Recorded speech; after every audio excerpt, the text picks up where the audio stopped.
Welcome back to Rathi's diary. আজকে আমরা দ্বিতীয়বারের জন্য এসেছি দত্তপুকুরের হ্যাপি গার্ডেনে। এই ভিডিওটার মজা নেওয়া বা পার্থক্য বোঝার জন্য আগের ভিডিওটা সম্পর্কে আইডিয়া থাকলে আপনাদের ভালো হয়, তাই রিক্যাপটা দিয়ে দিলাম।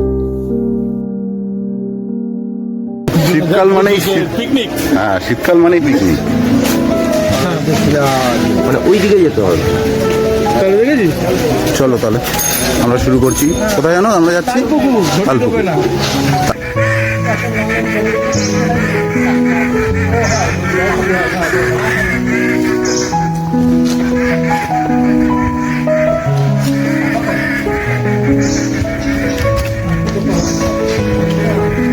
সম্পূর্ণ জায়গাটা পাঁচিল ও গেট দিয়ে প্রোটেক্টেড এবং এখানে ফ্যামিলি বুকিং হলে ওনারা অন্য গ্রুপকে আর ভাড়া দেন না। রয়েছে পর্যাপ্ত টয়লেটেরও ব্যবস্থা। আর ভাড়া স্পট পিছু মাত্র 1000 টাকা করে। বার্গেনিং করারও সুযোগ রয়েছে এখান থেকে, তাই তো? মাথা পিছু কোনো টিকিটেরও খরচা নেই।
ফ্যামিলি পিকনিক মানেই শুধুই খাবার না, একসাথে কাটানো সময়, হাসি মজা আর কিছু বিউটিফুল মেমোরিজ। এই জায়গাটা 8 থেকে 80 সবার জন্যই পারফেক্ট। আপনি যদি কলকাতার কাছাকাছি একটা low budget peaceful picnic spot খুঁজে থাকেন, তাহলে দত্তপুকুর হ্যাপি গার্ডেন অবশ্যই ট্রাই করতে পারেন।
জায়গাটা কেমন লাগলো কমেন্টে জানান। ভালো লাগলে একটা লাইক ও শেয়ার করে দিন। আরও নতুন জায়গার ভিডিও পেতে চ্যানেলটা সাবস্ক্রাইব করতে কিন্তু ভুলবেন না। ভালো থাকবেন, দেখা হচ্ছে পরের ভিডিওতে।